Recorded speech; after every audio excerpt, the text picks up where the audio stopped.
Hello and welcome to another episode of SoFly. Ay, baby. This is a Holy hot off the moly. press recording because it's Tuesday, April 30th. This show's coming out tomorrow, which is May 1st. Thank God. My name is Mitch. We've got Aldo Wow. What a boisterous intro. Hello. and we've got Idis. Oh, hey, how's it going?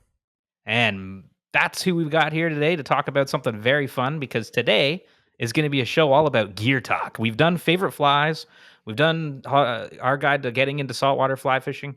We've done lots of stuff, but today we've never really done a full show dedicated to gear that moved us, shaped our fishing career. Stuff we love now. Sorry, I had a Pepsi and they're full of sugar. It's the Pepsi that changed your That's what did your, that. your career. That's what did Well, that. yeah, we thought that, it's the beginning of essentially the season for us. I mean, it literally is the beginning of trout season. But with that, it's just the excitement of a new year. Spring is in the air, and we just thought, hasn't been a show with SoFly in just a while. Obviously, Yilma is no longer part of the show, but Adis is. Yep. And so we've got Idis here, and we're going to chat through some of the gear that we've loved over the years, and some that we're really digging now currently. And Yeah, true. This is our first crew podcast without Yilma. Look at that. Well, let's see how we fare. But yeah, today's gear talk. But before we get into gear talk, why don't we just kind of do what we always do, which is set up a little bit of community stuff. And thanks everybody for coming out to Sotos first and foremost. It was one for the books. I think it was the best one yet. Yeah, I mean, they've all been. Thank you. Hey, just the one clap. Yeah, I mean, it was super fun. I mean, they've always been fun. It's just the first year we did it, the event space, Nick's event space, was still under construction, so there was no lights. Yes. Yeah. And which made tying squirmies a little tricky. Yeah. But also added an element of chaos to the challenge, which I think was actually pretty fun. Maybe we got to bring that back next year. Blindfolded 100%. derby. 100%. Ooh. Then year talking. 2, we were still, I think, a little bit shy in terms of post-pandemic event kind of stuff. Yeah. And then I feel like this year was, maybe full stride. Probably got about, I think we had 100 people. Awesome. Big shout out to Third Place Toronto and our pal Nick Kennedy for donating the space. Big thanks to Yeti Canada and Graham. Thanks, Yeti. They made those sweet mugs. If you're watching on YouTube, there's one over my left shoulder right now. Maybe hold it up because it might get cropped out. Oh, but true. Yeah, the Yeti made us these sweet mugs with a design made by Keith, who's an angler here in the community, and he's an awesome artist. And those mugs sold like hotcakes. I mean, I get it. The Yeti mugs are wicked, and it has a cool little brook trout on it. Yeah, it was cool. So the Yeti, we didn't have to pay for those, and 100% of the money made from selling them, went right back into the Coalition of the Credit River, which is amazing. So we were raising money for the Coalition for the West Credit River, and how much did we raise initially? Well, at the our goal was $5,000. Yeah. At the actual event, we raised $4,733, which is about $500 more than last year. That's our record, yeah. Holy moly! It was our record, but an intrepid SoFly supporter saw the total and knew what our goal was. Yep. And the kindness of their heart, popped us up to $5,000. So we raised the full $5,000, and we have Ken Doosling, Mitch's dad, to thank for that. So thanks, Papa Doos. Episode something way back for Bass. Yeah, shout out to Papa Doos. And also, your mom donated too, which was wicked amazing. Yeah, we can always count on our folks, to swoop in and give a little back to the brookies that they love so much. I love it. Oh man, it is nice for them. It's just nice to have their support for sure. Yes, and we made the $5,000, which was our goal, and we did it. So I mean, that's friggin' awesome that everybody showed up and bought raffle tickets and tied squirmies and did all the things and had a good time. Welcoming another trout season, which is fabulous. Yep. And just to do the quick thing, we had a bunch of people donate things, so I just want to thank Philson Toronto, Affinity Fish Toronto. Affinity. Definitely want to thank Lucky 13 Tattoos for tattooing trout on people. They turned out really well. Those were great. Yeah, they're great. Definitely shout out to our new event partner, and new partner, but old partner, Muskoka Brewery. We've definitely worked with them in the past, but over the next 6 months, we're going to be working with them again. Yeah. So shout out. They supplied some delicious suds. Shout out to Tread lightly. Tim for And- donating some art. Oh yes, of course. Yeah, Tim Possinger, Yeah. Left Field Brewery. Yeah, John Uh, Clip and Affinity. You know, well, I know you Soul said Affinity, but Pours. those trout. Yeah, The margaritas and the espresso martinis. Yeah. Um, Civil Pours. Nick really came through, man. Shout out to Nick, because what an awesome guy. I love that. love that He guy. he supports it, and like in a big way. I mean, having that event space alone is like amazing. Well, to it be able saves to us- do it there. Everything. It saves us thousands Well, of dollars. We'd Just be that outside alone. we'd be on the sidewalk if We'd we be were on the doing street being like, "I'm Sotos. sorry, I don't have any money. I'm a baby." It'd be crazy. But we'd be in the backyard. yeah, we'd be in your backyard. Exactly. Of course, shout out to That'd be hella us. wild. It'd be kind That's of actually fun. not a bad idea. Not a bad idea, actually. Just have Can you Bruce imagine running the around, neighbors? bussing tables. Yeah. Yeah, Or he's man. a waiter. We put a little thing on him. Little bow tie. Oh, on. he'd love it. People just give him little snackos. Oh my god, a Bruce little is bow tie. Idis's dog, by the way, if you don't know, Yeah, he's not there. just somebody Yeah. that lives at their house. in the yard. We don't have Shout out to servants. Smooth River Guiding for Yeah. facilitating the Squirmy Wormy Derby, and big thanks to Drift Outfitters not only for donating a prize and being there, Yep. but giving us all of the Squirmy Wormy material Yes. needed to tie those flies. Thank you, Rob. And Ontario Streams. I think this is everybody. I think we got everybody. It was great seeing Rob there too, just having a good old time and He was connecting. having a blast. It was great. I loved seeing like having Rob, everybody there, like Matt, Rob, Big time. Jordan, all the people in the community coming out. It's cool that it's all connected. Anisha. Yeah, Demisha's there, and we got like all these people there just like hanging out. It was kick ass. But thanks to everybody that made it happen, because like without all those supporters, like it would not have been the best one yet. So rock and roll. Facts. Now we've got the next event coming up in June, which is sure a little ways out, but hey, time flies when you're having fun. So Oh. get ready, because the next event is going to be at Good Lot, and it's our second annual trout rodeo at Good Lot Brewery. We're gonna have more details about that coming out soon, but Yeah, we're stay still tuned, 'cause it's gonna be a banger. we're still ironing out the details, but we're actually partnering with BGOW as well on this one to execute this event. And Radical. last year it rained, so it kind of dashed some of our hopes. Oh, I thought you were in gonna terms of- say reign supreme and was an awesome event.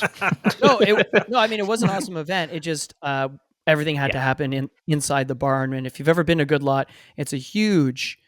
It started as a hop growing farm, and then Oh, cool. and then became a brewery afterwards. So they have all these amazing outdoor spaces, a big patio, and so we were hoping to do stuff outside. But they did build a new barn, and we screened some Patagonia films, which we're going to do again this year. But during the day, we're going to have like little activations, like we're going to have some rod demos. And last year,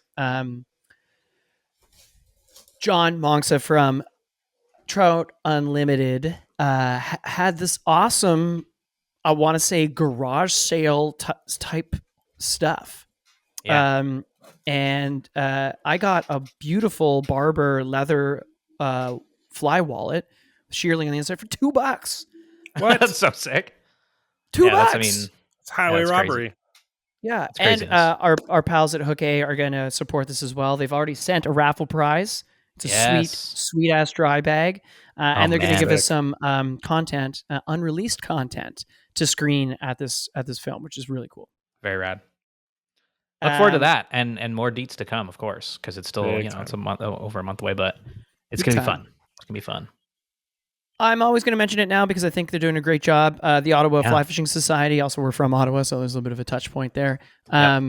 They're organizing constantly community events, some mainly educational things, and some fish days on the water. So if you go to, is it ottawaflyfishingsociety.com? Yeah, or Ottawa Fly Fisher Society on Instagram. And or just search it in Google, like everybody else, and you'll see their community calendar. They have events coming up all the time. Yeah. Mitch, are you checking that out right now? Is that what you're looking Well, at? I am. Yeah, the next one's coming up actually May 3rd. They got a little club trip. The 7th, they got a fly tying thing, introductory Oh. classes. I mean, they're doing like a ton of stuff throughout May. So check them out. Also, their branding's so cool. I love that logo. Look at that. It's beautiful. It's a good logo. I like the Isn't that colors nice? too. It's so nice. right? Wow. Nice. What is that? A Jacques Scott? It might be a Jacques Scott on a yellow background. So yeah, check out Ottawa Flyver Society if you're in Ottawa, because that's super cool. Or Jacques Scott. Jacques Scott. Yes. I think that's it for the community roundup. The only thing I'll say is, if you want to get involved with, conservation cleanups, because this is the time of year where cleanups are happening. One, Drift has brought back the Take Your Net and Stuff It event, which is a social media kind of thing. But yeah, if you're on the river, stuff your net with trash on your way back to the car and take a picture and use that hashtag, and you're entered into a contest, which is cool. Yeah, to win prizes and whatnot. Mm-hmm. Yeah, and then if you're in Ontario, you've got like the Trout Unlimited Middle Grand chapter, the Greg Clark chapter. You have the Friends of the Humber River. They're all doing some sort garbage of cleanups. Tree planting, garbage cleanups. So, you can always go to Trout Unlimited and their respective websites or Instagrams and see when the next event is close to you. Some good. I know the Middle Grand, especially. Middle Grand does a lot of stuff like that. Yeah, big time. Yeah, it's so needed, and so let's all get involved, especially now that the weather's nice. Oh yeah, and we're back on the river anyway. That's right. All right, well, let's take a quick commercial break, and then when we come back, we will talk gear.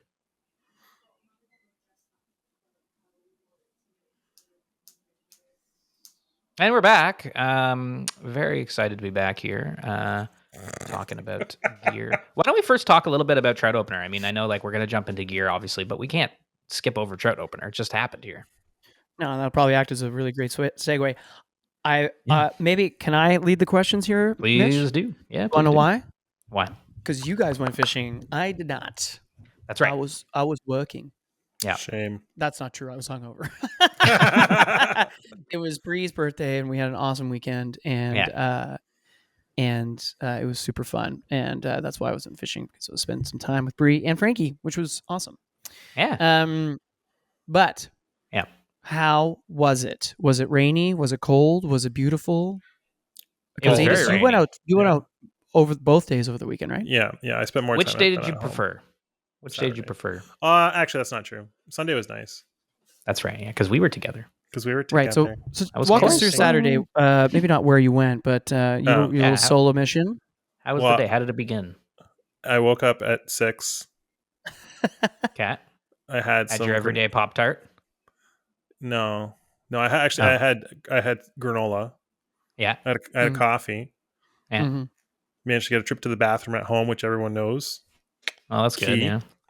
Yeah. No, it was great. The rainy weather, but we figured the temps were good. The river had been low, so I figured my strategy was going to be I was going to fish the rise, see what was going on, and obviously it's as expected. The river's busy, and that's part of the weekend. That's kind of part of the fun, seeing people you haven't seen in a while and kind of catching up. I feel like actually putting up some numbers is kind of a secondary or tertiary concern, where it's more kind of reconnecting with these places that you enjoy spending time in, seeing people you haven't seen in a long time, just kind of totally getting back in there after If you're going to the river, that's such a good attitude. I think for where we live, how populated it is, and with the amount of access and water we have, if on the opening weekend you're going into it like I'm here to do one thing, and that's crush and put up numbers. I don't know, man. Incorrect. No, I think unless you got some sort of secret little spot that right. But I mean, if you're going where everyone else is going, which a lot of us do, there's only a handful of rivers here. It isn't. I agree with you. It's fun. Like I remember that one year I just brought a cooler full of beers just to hit whoever I ran into. I was like, you guys want to have a beer? You're gonna fish? Oh no. Oh, fishing? No. It is nice to see those places after a long winter, and you're exactly. Yes, this pool. Yeah. It's cool seeing how the landscapes change, new trees moved. How did ice mess with stuff? Oh, totally. And we've had so much rain in the past month, right? Yeah. So it's cool to see all that things and kind of spend time in those places. Yeah. After months and months of standing in frigid water, waist deep, swinging flies, it's kind of not to do that. Yes. And I was chatting with Nick actually about this today. As nice as I love that we have a drift boat now, it's amazing. It's afforded new access, which is great. not fishing one river. Yeah. Big time. Totally. Lugging a boat up and down muddy Yep. banks is pretty sweet. Yeah, Well, and and also just the weather gets nicer and the leaves are starting to Totally. bloom and things everything's are coming happening, you know? alive. Yeah, it's just And nice. like fishing you a know? different technique, like it's nice bringing out the trout rods again, Yeah, using totally. tiny little things, and the Yeah. whole thing is great. It's super nice. Yeah. And it's nice for me personally. Like I really like wading. I like walking far, getting real tired. So it was nice to put Yeah. on some walk, like I don't know, like 10 kilometers or something. And then you come home at the end of the day and you're just like just totally destroyed. yeah, You know? You fall just asleep at like 7. inhale food. I passed out at 9 o'clock, I think. Yeah. Like Ophelia wasn't in bed yet, and she's like, "Dad, are you asleep?" I was like, "What?" You're like, Yeah, no, covered no, in I'm pizza definitely not. crusts. Exactly. Yeah. Like beer cans everywhere. The dog's gotta go out. You're just Rick. Yeah. Yeah, Um, It was I don't know. It was a good weekend. I enjoyed Well, it. you did well, man. I mean, the pictures you were sending, you Oh, caught some yeah. fish. So You got some yeah, nice fish, yeah. it hadn't rained. So for everyone who doesn't live here, it hasn't rained for a bit. It was rained. It was set Yeah. to rain the morning of opener and kind of taper off until noon. Yeah. So yeah, your strategy was to fish as it was coming up. Yeah. I don't think And I've how'd that checked the go? weather so much. Were you fishing nymphs, streamer? You're a streamer guy. Yeah, I like fishing streamers. I like targeting aggressive fish. So my strategy going into it, I brought a bit of everything. I didn't go too heavy on the streamers. I figured the water's gonna be cold. They're gonna be sleepy. I brought a lot of like weighted soft hackle kind of wet flies to swing because that usually works out pretty well for me. And I did tie up a bunch of nymphs, which surprisingly caught a bunch of fish. Who would have? There's bugs, It was- man. Who would have? It was Who would weird. have thought that? Who would have thought that the thing that trout eat 95% of the time? Yeah. Yeah, it worked out great. But then, I picked up I think like 3 fish in the same pool on the same nymph, and that was cool. Yeah. And then I moved spots, just kind of trying to stay nimble and not get upset that there's other people in the river. So I just moved to a different spot. Then picked up 2 on a big old fat streamer. That was great. Oh, nice. as well. Wow. Yeah, it's a good time. Well, right Yeah. on, man. Yeah, buddy. Man. Yeah, it's And fun. then the next day, Mitch joined you. Oh well, yeah, Sunday.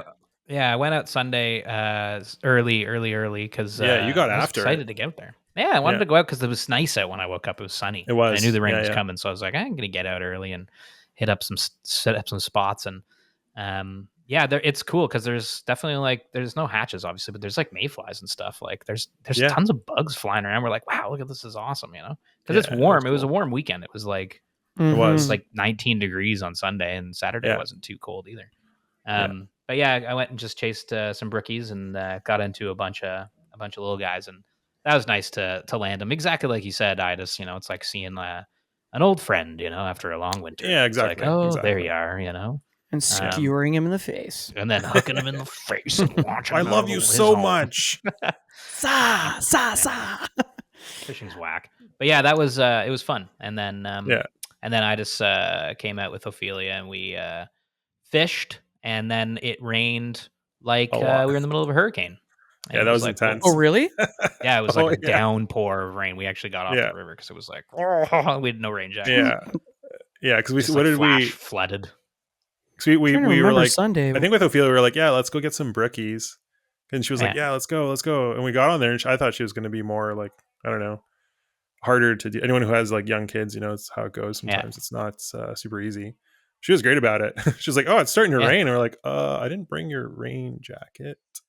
Yeah, yeah, it was raining. But, Yeah, I so cleared she- up and we did some more exploring, and it was Yeah. fun. It was nice to be out there enjoying the weather. And Yeah, and we seeing had a bugs bunch of and spots. fish. We went all over. Yeah. It was cool. It Yeah, was we did fun. lots of Ophelia exploring. really liked hanging out with you and getting Yeah, out it's there. She fun. was fired up. Yeah, It's we cool were to reading see about her, Eastern. yeah. We were reading about Eastern hatches, Riverside, in my little book. Yeah. She was cast in really well with an indicator and a nymph, like really good. Yeah, yeah. Like it was kind of wild. So she looked like it was. a I was like, pro. I was like, She had her Remington waders on and a sage hat, and she's just like chucking nymphs. I'm like, what? yeah. That's so cool. She's like high sticking it. We're like, Pretty oh, cool. all right, cool. She's and Yeah, it I was tried to. I was like, badass. oh, that's good. She's like, Dad, don't stand so close to me. I was like, okay, Legit sorry. perfect drifts. It was like, man, Yeah. I'm like, man, imagine the Brown just like smokes her fly right now. I'd be like, that'd be so epic. Yeah. 'Cause she I makes feel like that's how it's perfect gonna few go. drifts. I'm like, Yeah.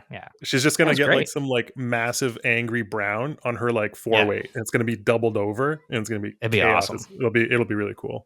Oh, that'll Yeah. be the most amazing moment. Yeah. Yeah, Mitch, you sent me a picture of you and Ophelia reading about Isonychias on the riverbank. I was like, that's a nice Sunday. Yeah. Yeah, it That was was cool. great. Yeah. She was Yeah. fired up when we were like, yeah, we're gonna go fish with Mitch. She was like, oh hell yeah, let's go. Yeah. we'll have to- You bringing the Hell yeah, brother. IPAs? Well, it's Hey. the first time of the season. There's many more to come. So For Yeah. sure. Um, Hey, we can get Ophelia on that non-alcoholic beer from Muskoka. Nice. there you go. Yeah, give her a veer. She'll be like, why do you people drink this? Yeah. You're like, just wait. Just wait. Yeah. Just you wait. Yeah. That's pretty sweet. Yeah, fun. Welcome back, Trout, and everybody be cool out there. I picked up a lot of fishing line in trees. I would say, if you snag in Yeah. a tree, try your best to get that line out. If you Big can. Big time. I like last summer. I remember seeing a bird like in line. I'm like, Oh no. yeah, down Yeah. in Dover. I was like, oh my god, I couldn't get it because he was flying around. But the thing with it's just like trash. Totally, is pick it up. But fishing line, and I know sometimes it's hard to do. Don't get me wrong. I don't think anyone's intentionally leaving like 9-foot leaders in trees, but if you can, Yeah. And I'm sure a lot of it came down in the winter too. But yeah, I picked up a lot of line. Yeah, I was like, I feel like oh, there's some like nefarious river activities over the winter. That we're probably. seeing Yeah, you're now. probably right about that. Yeah. Yeah, God. We're gonna clean it Anyway. up. What was that? What was it called in Indiana? Limb lining? Oh yeah. Oh, that Cool. was It's pretty funny. I cool. saw like a line in the water kind of looked limb liney, but then I realized it was a piece of gear to study the brookies. I was like, oh, it was like tucked in a little box in the woods. I was like, whoa, cool. I was like, You what just- the hell? Yeah. I thought it know- looked like a limb line. I was like, what's going Yeah. on here? In other news, Mitch has a new camera. Yeah. Anyways, if anyone's looking for some specific sonar scientific equipment, That's amazing. cheap stuff. All right, well, trout opener, welcome back, and let's get into gear talk because that's what this podcast is about. Again, we've done them on favorite flies, we've done them on some saltwaters chats, but today we're just going to talk about gear, and it's not going to be like as much of here's the best and hottest gear to get on the market right now, because there's a ton of places where you could get that kind of stuff, and probably people who are better to talk about it. I would actually, in that regard, toss it to our pal Wills at Fly Lords, who did that at the Denver show. Yeah. As a Fly Lords supplement is- to our show. Listen to our Fly show, Lords- then listen to their show.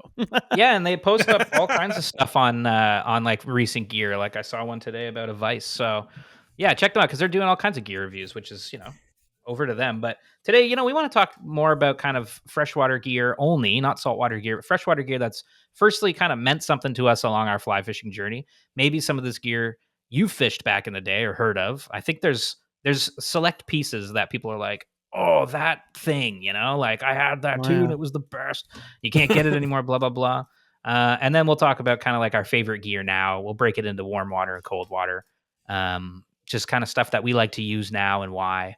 But I mean, there's like I said, there's so much good gear out there. Send us yours, info@saltfly.ca. And once you hear the show, tell us what your favorite stuff is. But let's get into it. Although, why don't we start with you? Gear that's meant something to us. I think the first question we should talk about is a rod that kind of changed the game for you along the way. Like, what was a rod that you had that you were like, oh, maybe it clicked something, maybe it inspired you to go out and fish a certain way? Anything come to mind? Yeah, actually, I had something in mind, obviously, because we were talking about this before we started doing this show. So I started thinking of answers and stuff. Yeah. But as you said that, I was like, oh, actually, no, I have. Okay, well, there's definitely a couple. Yeah, of course. I'm going to try and narrow this down. Yeah. One, it's hard to forget your first. Yeah. Which was like, it was called. I often tell this story on this podcast about my mom buying this rod. It wasn't a Fenwick combo. It was something even stranger. It was like called a Rapid by Rohu. I don't know if that company exists. Rapid by Rohu. I don't know. Yes. And it was a remember split weight rods? Split weight rods. So like, I don't know why they used to do this, but and it was pretty much going out of favor by the time I started fly fishing, which was like I was 10. So this was 27 years ago. Yeah. Holy shit. Anyway, whoa. And yeah, there used to be split weight rods. Like you could buy a 6-7 or an Oh, yeah, 8-9, yeah. you know, a 10-11, whatever. Yeah. You know, because it could handle, I guess, a certain amount of grain weights. Yeah. And it was a 6-7 was my first rod. Yeah. And I unfortunately had to get rid of it because my good buddy Paul stepped on it.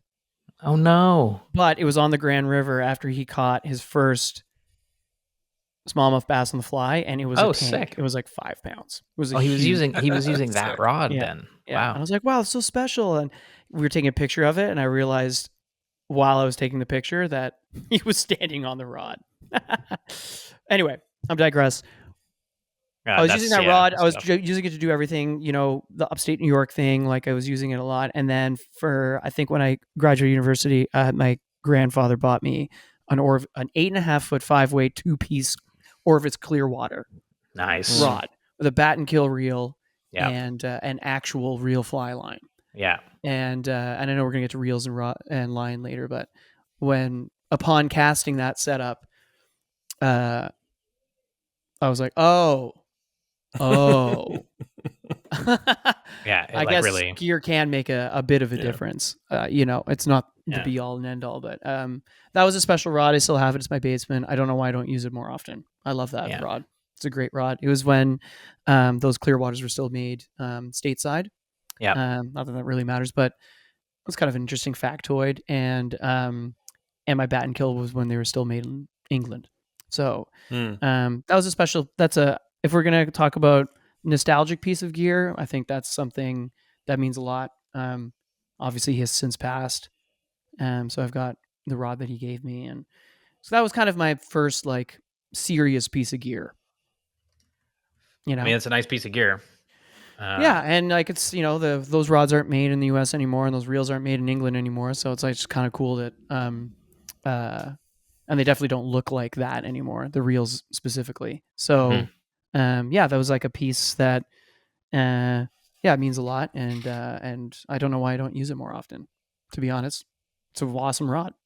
Yeah, I did that. And then I would say, you know, we didn't have, you know, growing up in Ottawa, we didn't do the steelhead thing at all, or any of the Great Lakes stuff, because we weren't on the Great Lakes. And I remember farting around here, and it wasn't until I got a loop, got the loop cast 10'7" that I really started catching fish. I feel like it not only did that piece of gear make my angling better, in terms of like, oh, I could now mend in a different way, reach farther. It kind of furthered my understanding of how to present flies to those fish. And being a 10'7", I could nymph with it. I could indicator. I still tight line nymph with it on the big head, and I swing flies with it. And then it just turned into one of my favorite pieces of gear because it could do so many things. Yeah. I use feels good. It feels right. Feels good. An application. Yeah, exactly. So I feel like that, like, so if the nostalgia rod's the Orvis Clearwater, I would say the loop 10'7" was like a level up kind of scenario in general, because I was working at Drift at the time and really got back into understanding how to fish and understanding gear again, and like talking about gear a lot. Obviously, you work at the shop, you should probably understand the products that you're selling and advising people to buy. So I feel like that was like, and it coincided with starting at SoFly. So I feel like I became a much better fly angler. Yeah.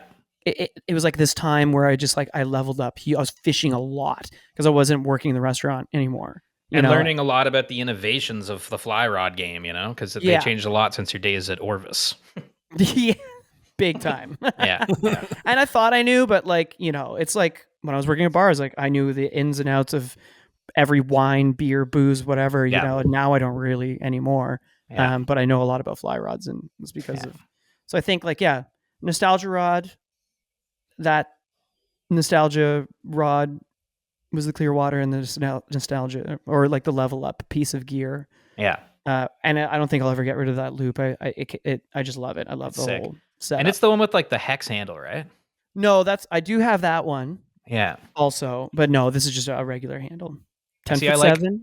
I like the handle innovation thing. I'm like, okay, yeah, what can we do here? Make They it not ban- round. I'm like, that's kind of cool. Yeah, so yeah, I have it's the Opti yeah, Coast, yeah. and they don't do the hex handle anymore. No, I know, because I remember when they were getting rid of it, you're like, you better go get it now. And I didn't, and I kind of regret it. What do you like about it? It's just like I like holding the hex shape to do. Yeah.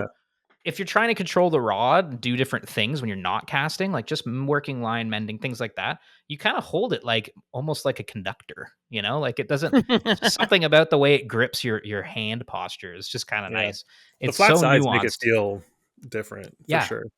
It's just kind of fun because it's also the novelty of it, you know, like it's just so Mhm. different. I don't know if it's actually changing anything, but it's just kind of No, different. for sure fun. not. Yeah. I always It does thought it feel would cool. make a really good Euro rod handle because of your Yeah. wrist position. Exactly. Yeah.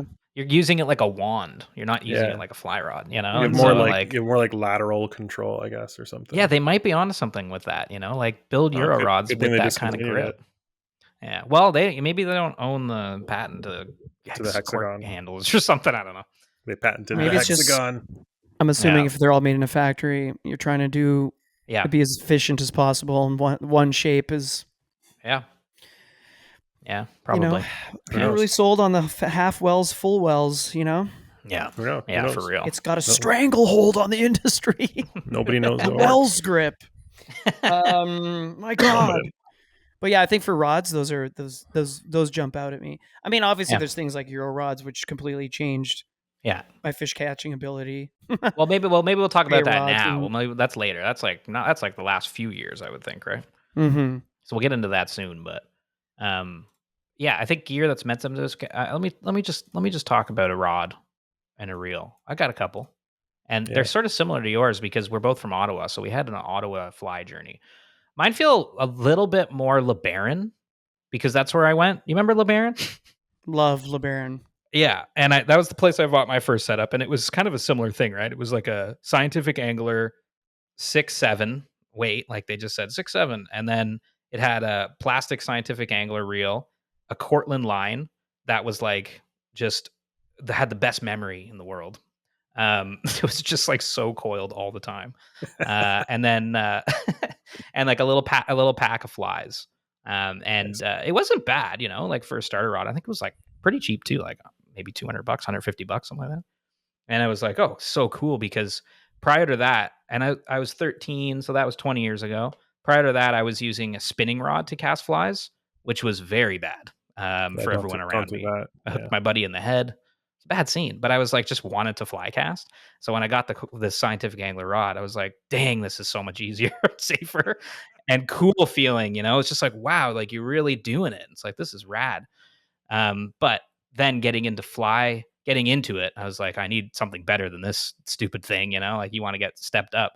So I was able to go to LeBaron again and pick myself up a rod that I still have and love. And I've talked to a few people about this rod because anytime I bring it up, people are like, that friggin' rod, man. And they obviously stopped making it like 100 years ago, but it's the Daiwa Heartland. Daiwa made a rod. It was a 6-weight bass rod that is just magic. And I don't know where the hell that blank recipe went, but it's so rad. Of course, Daiwa is known for making like bait casters and stuff like that. They made like this range of fly rods, and the Heartland was just like such a sick rod. I put a Fluger. I was about to say, I was about to like be like, I'll bet Yeah. all the money in the world that You're I tossing a have. Fluger That on is, that. you're tossing a Fluger on that fucking rod. I've got like four. Dude. I've got like 4 Fluger reels from LeBaron, and I can't remember. It wasn't called the President. It was called, I can't remember the name of it, but No, I still have it it's too. it's the Medalist. The medalist, yeah. It might be. I don't know if It it's was. as cool as the Medalist.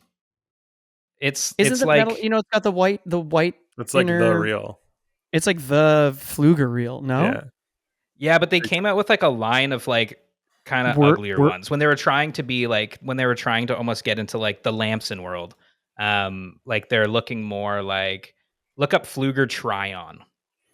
That is a fly reel that I bought for my 4-weight Fenwick, which again, I'm looking at it right now. yeah, so it's in that world, you know what I mean? Like it's like, okay, they're kind of more machined. They're trying to look more kind of like compete with like Lamson, for instance. It's a large arbor. large arbor, and the President's the other one I had for my 8 weight, but I'll get that in a second, because this is the journey. It goes from Scientific Anglers to Daiwa 6 weight. Then I was like, And we're with talking the- rods here. we're talking rods, Daiwa Heartland 6 weight with the Flug reel. Then it was like, oh, I want a trout rod, so I picked up a Fenwick 4 weight, and my mind kind of blew, because I was like, this is so much thinner and lighter and more, of course, trouty. Like when we were talking about earlier, trout opener, you get to go out and cast trouty things. The Fenwick 4 weight was like a twig. I was like, this is kind of sick. And I would use it to catch panfish because I couldn't find trout back then. And that's what I had the Tryon, the Fluger Tryon on. And then later I broke that rod in the trunk of my car. Someone closed the trunk on it and it smashed. Classic. So now I just have half a Fenwick 4 weight. If anyone's got hookups to the other half of a Fenwick 4 weight, I don't even know what it is. But, I'm in a very specific market.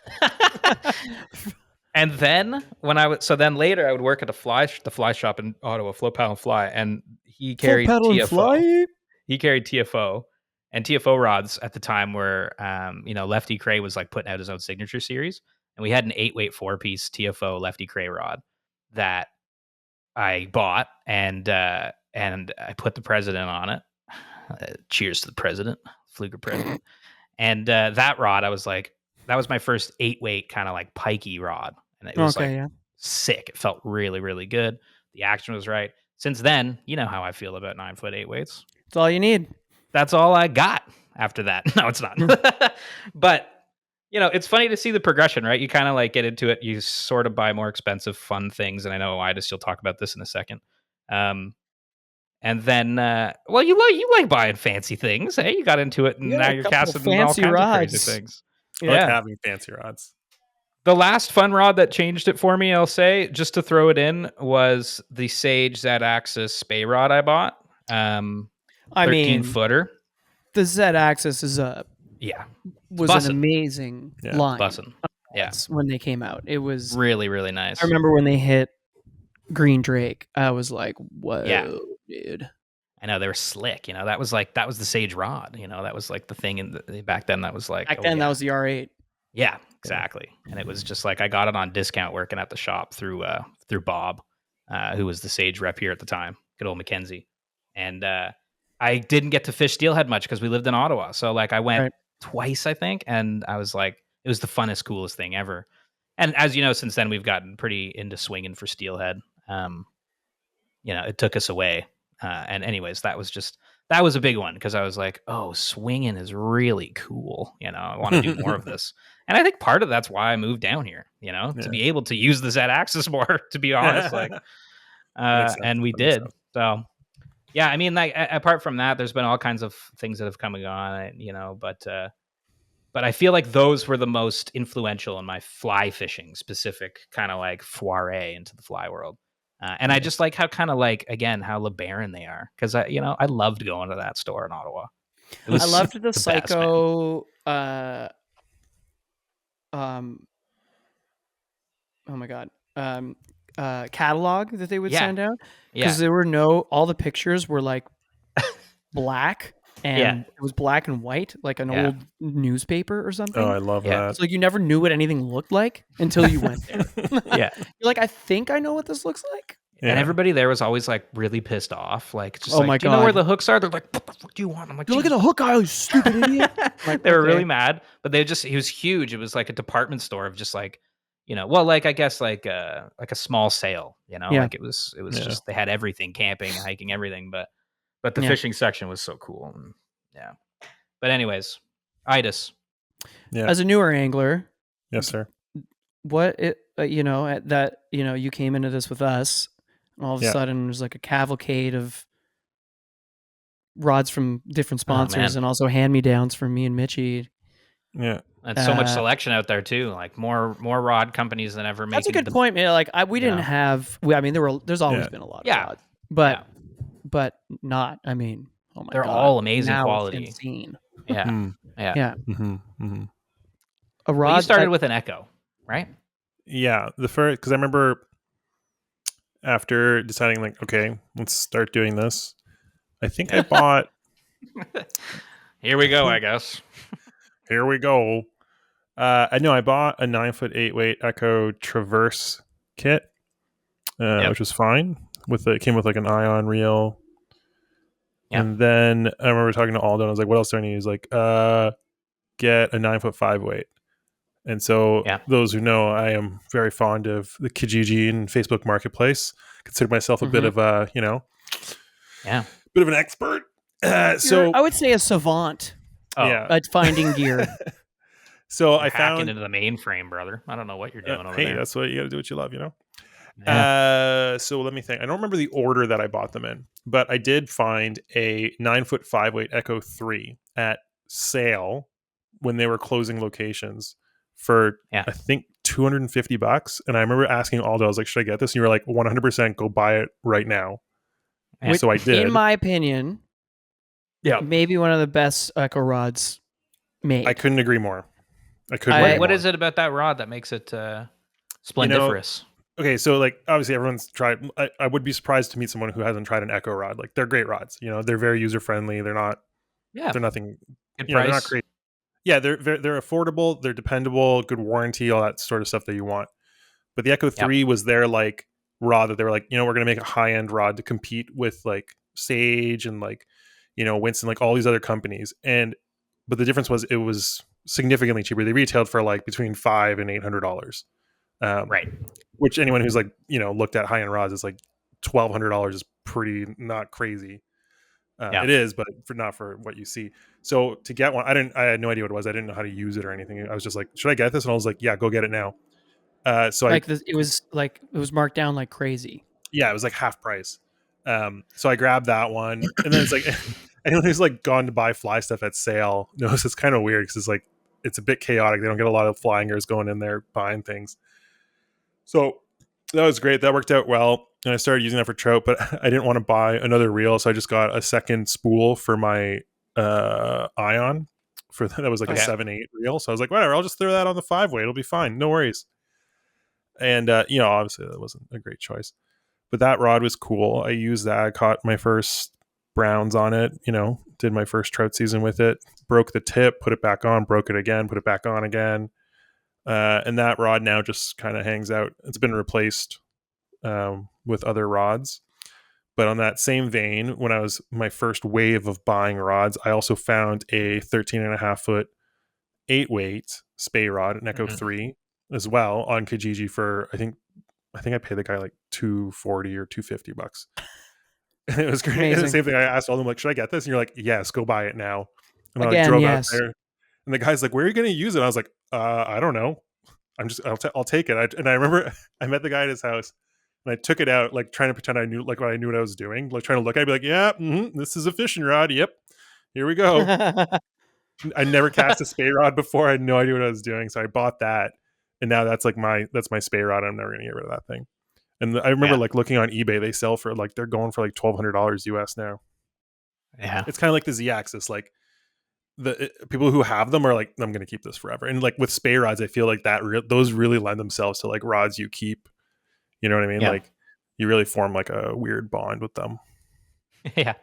But then, I replaced the Echo. I remember I replaced that with a Sage X. I found someone, I think it was on consignment somewhere. Someone was selling like a custom made 8.5 foot 5-weight Sage X with like, I like that rod. And I remember I was working a lot at the time. So I was like, yep, I'm going to grab that for $500. Done. Yeah. And then I like that rod a lot now. It's kind of my go-to do everything trout rod. Nice. But I don't know if like I've been in it long enough to be like, oh, this changed the game. It's like I feel like every season I learn something different. I learn different techniques. Yeah. I'm fortunate to fish a lot with you guys, so I kind of just absorb a lot of things.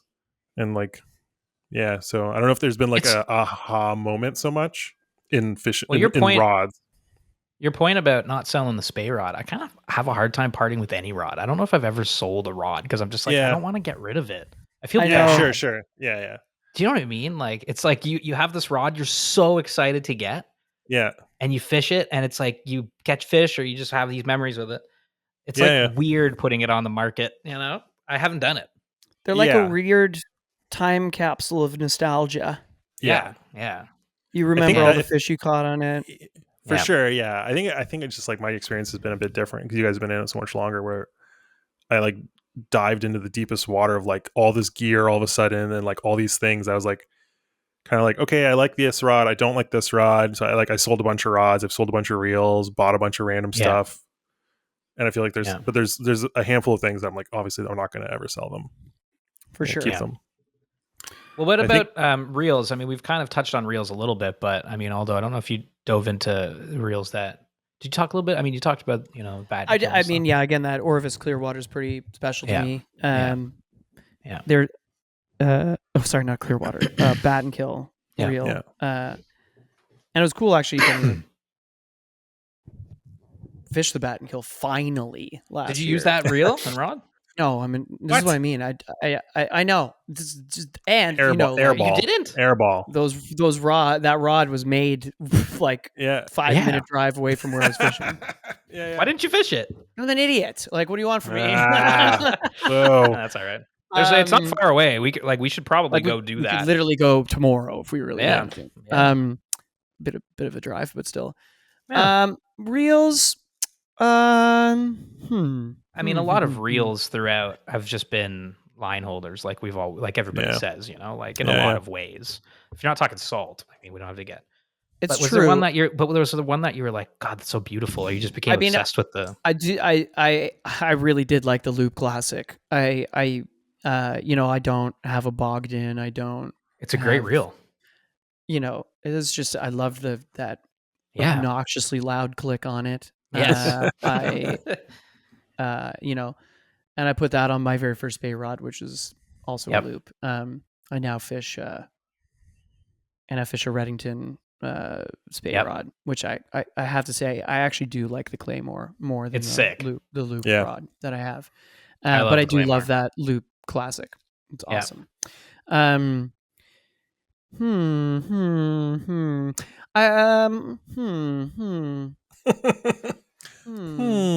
Okay, well, going back to that 10'7", I matched it with the Hardy. Hardy made the ultralight cassette style. Oh yeah. Those are cool. What's that one called again? It's got like a weird. Okay, coming up. 2 seconds. But that was cool. I remember when that came out, you were like, you bought it. You're like, dude, look at this. It clicks in, it clicks out. You can change this, blah, blah, blah. I'm like, what? Inspector Gadget of fly reels. And it's Hardy. And it's Hardy, so you can still be cool, It's just it's the Hardy Ultralight cassette that's taken on a few different redesigns over the years. But I bought mine in 2017, if that matters. Yeah. And then and I just thought the cassette thing was cool because, again, this 10'7" really unlocked a lot of things. It unlocked, so the cassettes I had, floating line, an intermediate line, and a Sync 5, because I used this rod for everything. I put a Sync line on it, and it was my lake rod. I put the intermediate on it, and it was my streamer. You know what I mean? I was swinging with the intermediate line, so that reel was really cool. I would say my one. If there was a drawback for it, it's the way the drag adjustment works. It's like notches and not just, Right. Continuous increments. The fine adjust can sometimes not be the best. Well, you trade that out for cassettes, brother. You trade that out for cassettes. Yeah, you can't have everything, baby. So yeah, I would say that would be the one drawback. But other than that, that was I love that reel. I love the Loop Classic, and I love my Clearwater. But Classic's cool. Cool. Something recently that I've been loving is that I think Redington. I know we're sponsored by them, but we're trying to make this as honest as possible. Well, not just. But we get to try more Redington rods than everything else. So lately, and they're sick. I mean, we love Redington rods. I'm really impressed with the tilt. I know people who are like, I hate the font on it. I'm like, okay. It's cool looking. What a weird...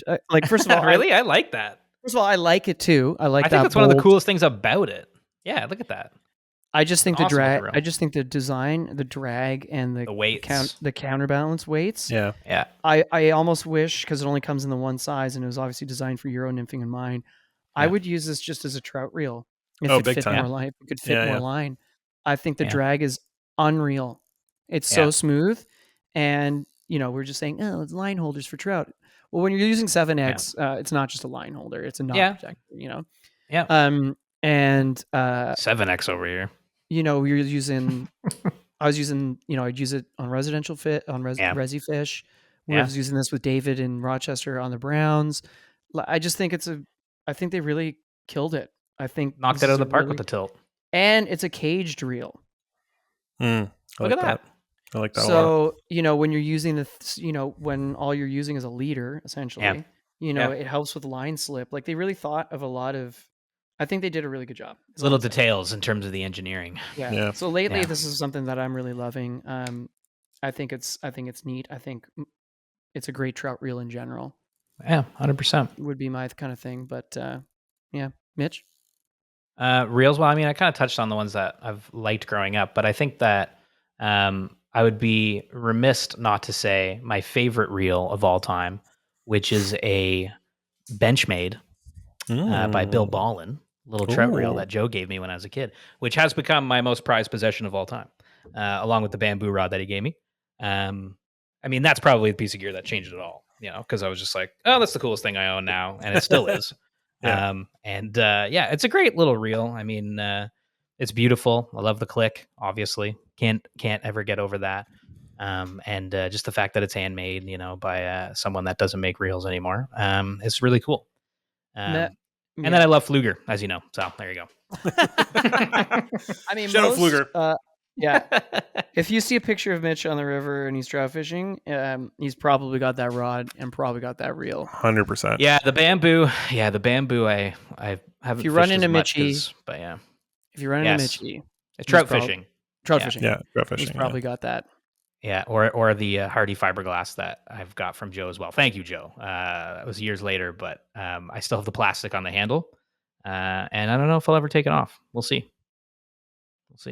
But yeah, I mean, trout wise, yeah, it's fun to fish like those kind of classic pieces of gear, Mhm. and just kind of enjoy the beauty of them and the oldness of them, and just And the you're a style classic of kind of them. guy. You're a pipe Yeah. smoking, bamboo Yeah. swinging. I enjoy it. It's fun. I feel like it's that's the where fun part of fly that gear fishing really for me, lives. Yeah.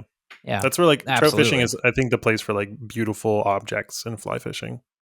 I would agree. Yeah, 100%. I'd say salmon angling too. Yeah, Yeah, salmon and trout. angling. Yeah. Yeah. Salmon and trout are the two kind of worlds of. There's just an aesthetic there that's like It's awesome. Yeah. Well, that's it. I think it's like we've talked about Although this walking before. a flat with a T-bore, pretty cool. Not so This bad is fresh either. water. This is fresh But water. this is a freshwater Yeah. episode. This is freshwater. And who knows? Maybe if we wait long enough, someone will start artistically designing bass reels or something. Which maybe it's one of us. I don't know. Sure, You guys get a sure. I mean- CNC machine. Yeah. I don't. But Mitch you know wins what? the I lottery, bet Scott buys does the next door. Fluger factory. Yeah. Yeah, actually, you're probably right. We should get him to start making us some. I mean, he can weld like crazy. I mean, that like you say, that part of gear is like a whole other side of gear in a way, where of course there's like technical aspects to the way they make reels and whatnot, but Yeah. but just like the artistry of it all, it's like a whole other thing. Like put it in the category of fly tying, like you For get sure. into Yeah. gear can be handmade, gear can be made of wood, gear can be cut by some guy in his basement. Like it doesn't have to be this innovative mass branding, thing. Yeah. And I really, really think that side of fly fishing is really, really, really cool. If I had more money, I'd probably way more into it. But Yeah. because it gets expensive, when you start looking at Bogdans and Ooh, shit. But, big time. but yeah, I mean, and I'll say, I will say, shout out to Reddington here as well and Sage. I mean, their reels are incredible. I love their reels. The Behemoth's been really great. We use it all the time. They make really awesome stuff. But that's present day. Yeah. I feel like we have more of those than anything like Behemoths and Grandes. I feel we have like a lot of them. Behemoths and Every- Grandes are awesome. Every like pike and bass trip, or like even the salt Yeah, they're stuff, just like, that's what's great They're going. reels. solid. Yeah. They're Yeah. workhorse, solid. Yeah. Cool Well, design. Well different. priced, like yeah. Yeah. And I I think remember like seeing the spools on those, and how they're built Yeah. kind of differently. Like yeah, they're cool. like the Behemoth's got like kind of that coney shape, and it just looks cool. Like Big time. big fan. Big time. Yeah. Dig it. Ace, any reels or you're loving these days? Yeah, like one I mean, that's- it's like That Ross, The sa- Colorado that you left in the Humber River. Yeah, No, we don't, nice we don't talk donation. about that. We don't talk about that. I did like that reel. It was an Evolution LTX. Oh, sorry, Um, my bad. Yeah, that's all right. We don't talk about it. Yeah, I don't know. I think like again, like it's the same kind of thing with rods. Like I've tried a lot of different stuff in a short period of time, and I like having nice tools for stuff, Yeah. and so fishing's no different. So I kind of like, I quickly got rid of the starter packages that I had, and I think after trying a bunch of different reels in different price ranges, I think like my go-to reel, if I had to pick one reel that I could only use forever, it would be a Sage Spectrum. You know what I Yeah. mean? And it's like I've got a couple of them, and I love them. It's I would such a agree. great I would reel for agree. the money. Like Yeah, it's they amazing. they work so well. Yep. They So feel good. They look nice. Drag system's awesome. yeah, they're They're not perfect. like crazy expensive or anything. Like you can get a Good bunch of extra price. spools. Yeah. They're metal though, you don't got like plastic and stuff like that. Yeah. It's like, great. Changing the spool's simple. There's no little parts to lose. Yeah. So yeah, I think like I've got a few of them, and I think I've caught more fish on Spectrums than anything else. Yeah. Chef's kiss to the That Spectrum. said, though, I did get an Islander from Rob, and it's really pretty. That's the one I wanted to talk about. Yeah. Islander reels. I've always wanted Yeah. one of those, and then I just got that. It was a black one you got, right? Because of Yeah, I course got an all Islander, black one. the gold Islanders are so iconic, but the black ones are slick as hell, and you get The that black wood one's handle. super cool. Yeah, it's funny. I What was do like, you chat, what is it? What is that reel? It's what do you mean? is it for your trout setup? What weight class? No. It's like steelhead and pike was kind of what I got it for. Right, you got like a big old like 8-weight kind of. It's the like 4.0. It's like a 10 weight. Yeah. Okay. Yeah. Oh, 4.0. Yeah. So that's a big. And boy. like, but like what you were saying before about handmade objects, I like the idea. I was kind of humming and hawing because I was looking at like some of the Ross stuff. And like Yeah. I have a Ross, I love it. It's a great reel, the Animus. But there's something kind of cool about a reel that was made by a person like not far away, and it's like the serial number is 4 digits, right? You're like, this reel was made by this guy over here. He made it. This guy helped him put it together.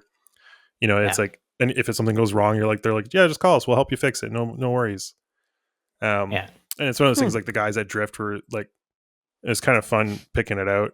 And they're just like, if you take care of that reel, like it'll outlive you. It'll last forever. You know what I mean? So that's kind of kind of interesting. Like I had an Able as well with the cork drag thing, and I was like kind of interested in it and kind of looking at it. And so it's a really simple system for a drag, which I kind of like. It's just like tighten it more and it presses harder into the cork. There's no like carbon discs or anything like that. So I think as far as like beautiful objects go, I was pretty excited to pick one of those up. Hell yeah! And add it to the fleet. Yeah. Well, I like on their website. Like when you go to Islander website, it's like TNT is the same too. It's like you reach a certain point in life when just good enough isn't good enough anymore. I think and what? Yeah. It's Thomas and Thomas is like the rod you'll eventually own, and it's like you guys are flexing hard. Yeah. It's such a good slogan. You're like, you guys are flexing hard. Yeah. It's like, well, we gotta back up this price point, but they, obviously, are good pieces of gear, but it's just kind of cool like that. Yeah. I think that's like an interesting thing about fly fishing is like there is a space for like hardworking gear that's just like gets the job done, and then there's this space for like beautiful objects that you're gonna give it to your kids or whatever. That's a cool way to think about it. Yeah. I'll probably sell it in a couple weeks if anyone's looking, but yeah. Of course you will. Rob's purple Islander is sick. Oh, he's got a purple one, eh? Yeah. That's sick. It's sick. Yeah, it's just a cool looking reel, I love that they made a purple one. I think that's so it badass. is cool. Yeah. What makes like we're talking about the Z-Axis, the Echo 3, whatever. This is kind of a dumb question, right? Because obviously they become prolific because they work so well.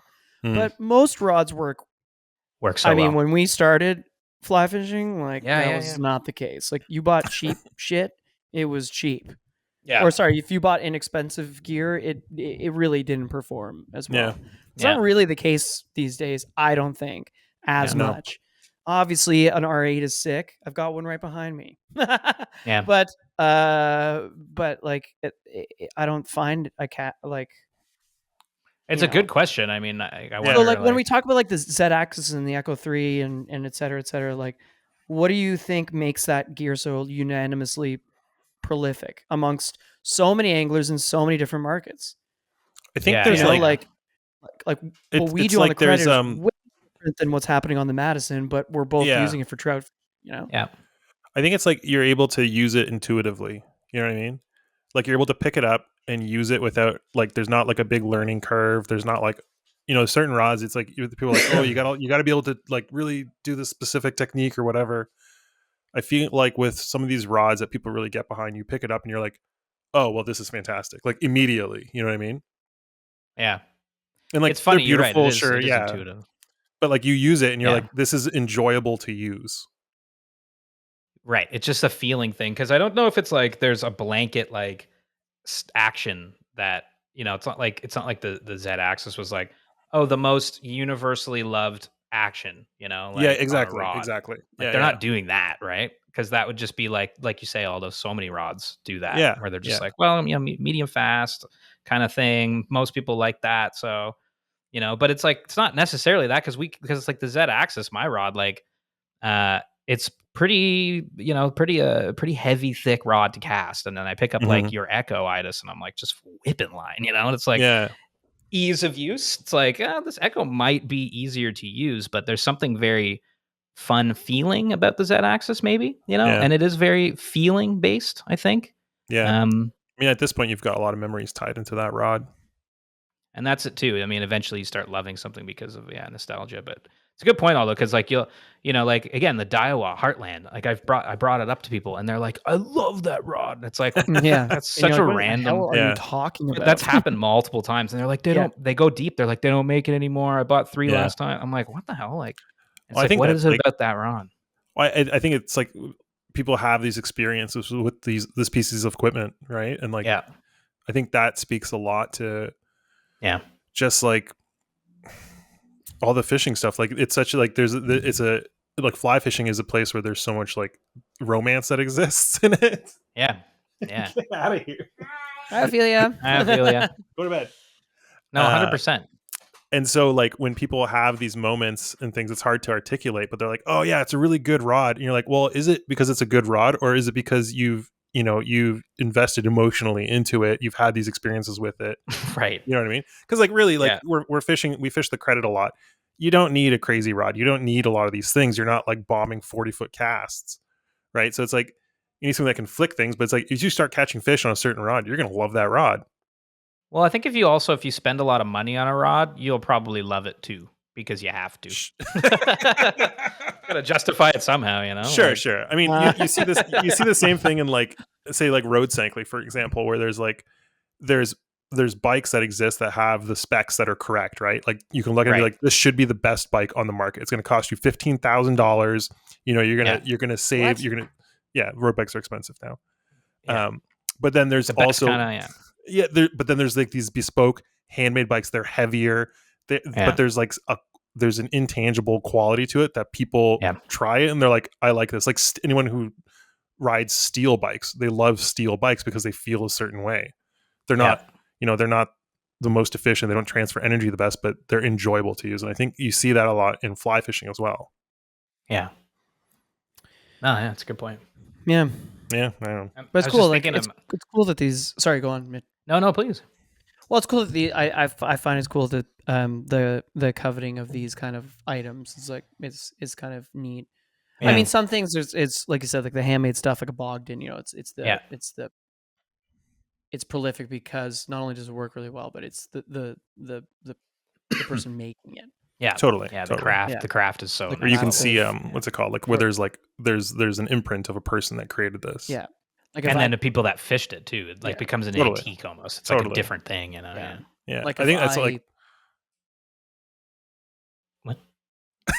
I think that's why partly why I enjoy buying second-hand gear sometimes, where it's like I've bought gear from people and sold gear to people where like they tell you stories about Yeah.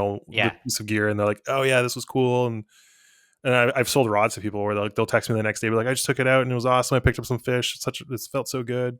Yeah. I think that's kind of cool. Yeah. Like, yeah, It's super cool. Yeah, Yeah. 100%, man. Okay, do we want to talk about, to round this out, our favorite gear now? And Sure. I'll start. Okay, Cold go. water and warm water. and It's go. this.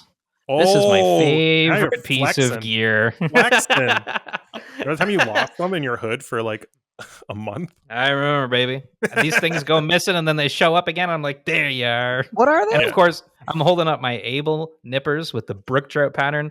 The most lavish, talk about like it's a pair of nippers, everybody. These things were expensive. I could sell these on Kijiji for a pretty penny. Yeah, you I could. never will. And again, I lose them. They show back up. I love these things. These They're are my awesome. favorite piece of gear. They're awesome. My favorite piece of gear. Wow. Okay. Yeah. Anyways, I was just really excited to talk about Must that be because nice. it was around my neck. Must be nice. Yeah. Wow. How about you? Although, what's your favorite piece of gear, Wow. baby? Bougie. Is it that Chum's hat you're wearing, or those eyewear retainers on the table? I don't want to make this an ad. This is not an ad. Is it your Costa King Tide 8s? Oh, it's gotta be, right? I mean, They're sick. They're sick. But again, joking aside, the King Tides really are sick. I mean, oh my god, yeah. Yeah. But what is my favorite piece of gear? If you had to get rid of all your fishing gear, you could keep one thing. thing in Wow, your that arsenal. is To remember fly fishing one by. setup. Yeah, What would you one do? setup. One setup. And you can only fish that the rest of your life. Yeah, Wow. this That's got a good real. question, Idis. That is a deadly question. You're welcome. Do you want me to answer while you think? Yeah, I want Mitch to answer what he thinks. Yeah. My answer's a cop out. I've already said it. It's my bamboo rod, and my Obviously, yeah. build ball and reel, and I would just fish trout. Yeah. Yep. Okay. And I'd try to once in a while hook a smallie or something like that. It'd be fine. It's a 5-weight. Immediately regret it. Yeah. Well, I Break think your bamboo rod in half. if I had to get rid of everything, Yeah. I'd have to take your advice, Mitch. I gotta keep my 9-foot 8-weight. Now, what kind are we talking here? You took Well, fishing the original, the because Wrangler? of that nostalgia thing and the memories behind it. That Redington Predator sea spray. Yeah. That's a good one. We first got That's a sick rod. for Andros. Yeah. Because that rod, despite it has gone all over this province, Yeah. it's caught bass, it's caught pike. I mean, I think we made that little video about our gear recommendations Yeah. for Redington. I wasn't lying. Like, that wasn't an ad. Like, that, Oh. it's an amazing piece of gear. Yeah. It's caught an Atlantic salmon. It's caught bonefish. It's caught. Yeah. It's hooked and lost a permit.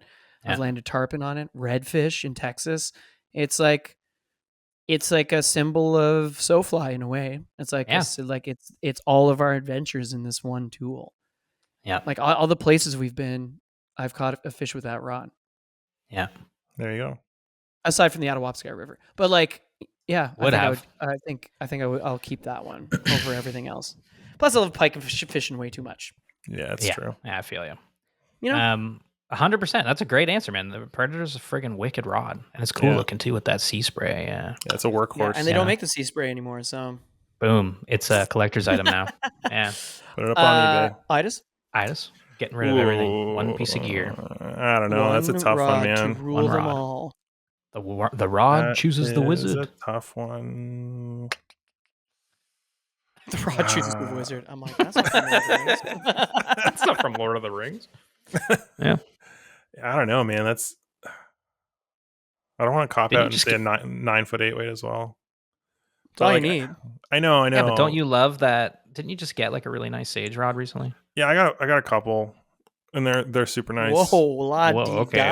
Well, geez, didn't know who we were talking to, Mr. Presidente. Yeah, sorry. Yeah, I mean, I love trout fishing, but I also love pike fishing. If I had to choose, I don't know if I could choose between the two. Well, you also can take a spear with you, so you can still spear fish for pike. I Can you can imagine? spear fishing for trout. Well, I guess if the Earth is warming and cold water trout fishing may not be a thing, so let's say a 9-foot 8-weight. Yeah, okay.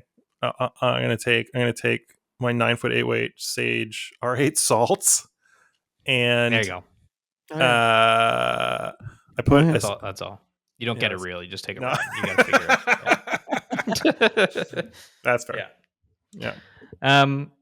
Okay. Well, I mean, this has been a lively conversation filled with all kinds of perspectives and interesting quipids. Yeah. 3 of them. And I want to say, Quipids. Quipids. Is that a word? Nope. I don't. I think it's pronounced I don't know. quidbits. It's quidbits. Well, anyways, you heard it here first. Tiddlywinks. I actually have one last question because I saw Nick Yeah, at quip it. Selmographer Yeah. ask this question, and I liked this question. So Yeah. I'm gonna. Go. Can I ask it? Yeah. Please, I know you're trying round it to- out. No, No, you- rounded out with you're this gonna from wrap it Nick. up. He's a fantastic angler, one of the best around. He I'd did a love to poll hear. on Instagram and it asked, "How many fly boxes do you bring to the river Ooh, good Okay, question. yeah. Good on a question. day? Let's just Wait. call it a day trip. On one day trip. I have question. Yeah. Mm-hmm. Where are we going? Okay, let's just say it's No, like trout fishing. Trout Trout fishing, okay. Yeah. That does Let's just say change it's it. yeah. He asked it on opener, so let's Oh, just okay. let's just call Trout. it trout. Okay. I thought it was an awesome question. Like, Yeah, what are that's you a good taking with question. you? One, Yeah. two, three? Do you keep a big one in your backpack? And Yeah. Mhm. So, okay, I'll start. I mean, I've got my answer. It's 3. I bring 3 Yeah, boxes. 3. 2 Same. dry boxes and a big old nymph box. And I think this question, the answer to this question says a lot about the angler as well. Because although how many do you bring? I bring 3 boxes.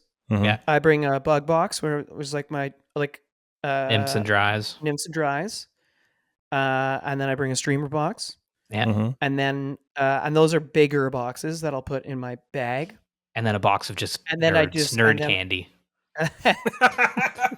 gummy worms. And then of course This there's was just candy. there's my 6 boxes of Zins, but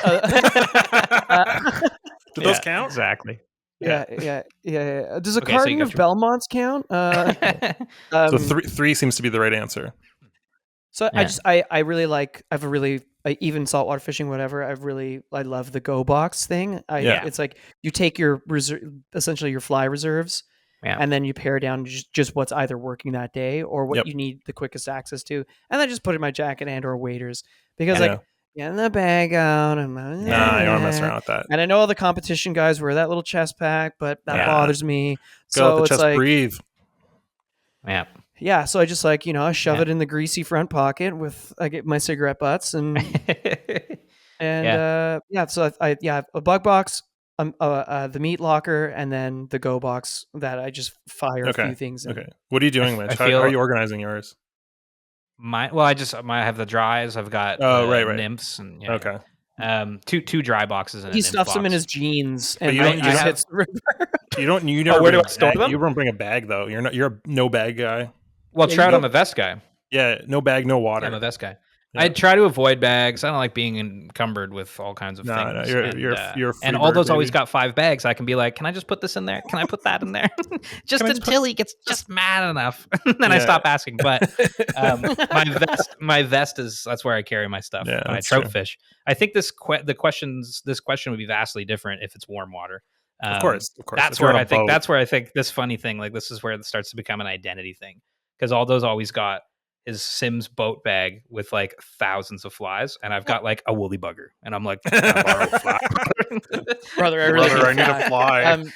Well, yeah, I mean, obviously, if we have a boat is yeah. Yeah, there's a that- boat in play, doesn't here, count. I'm That's a definitely whole taking different literally situation. everything. Yeah. But also just bass and pike fishing and walleye fishing. You have so many streamers that you just want to bring them all because you're like streamers. Who knows what's Probably going on? probably 4 streamers work perfectly fine for every fucking warm water fish. Yeah. But we love the way they all look, so we all have 500 of them, and they have to come with us all the time. That's it. You This know, is when we're accurate. fishing bass and pike and everything else, Mhm. and we're in a boat. But yeah, Hey, how many boxes are you bringing? Trout fishing? I also do 3 boxes. Similar to Okay. Aldo's situation. So it's pretty similar. So I have mine organized where I have a box of like subsurface buggy things. So nymphs and it's mostly like wet flies, nymphs, and small streamers. So that Yeah. goes in one. Then I have a box of dries, and then I'll have a streamer box, like bigger, like size 6'4" type streamers. But Yeah. all the so these are all little Go boxes that fit in.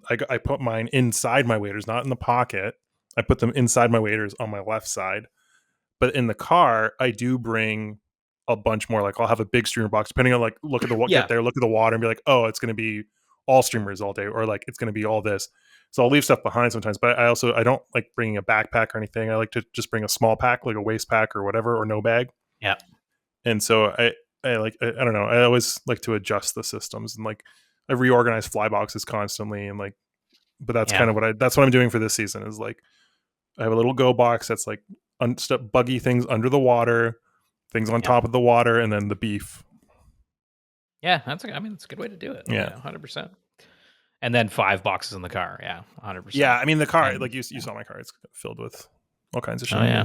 There's all kinds of And raws. we, of course, we bury a few boxes. Yeah, Very and few the- boxes at different spots. Different but, trees. I mean, the real Yeah. question should be, how are you organizing your like food for the day? How are you getting your snacks in? That's a whole other situation. I just count on you again. You bring Fruit fruit to go. to goes, and that's it. I'm done. Fruit to to-goes go? are great, Absolutely. man. They're super good. It gives you a little pick me up. Fruit jerky, it's the best, man. Fruit to go and some Zins. Come on.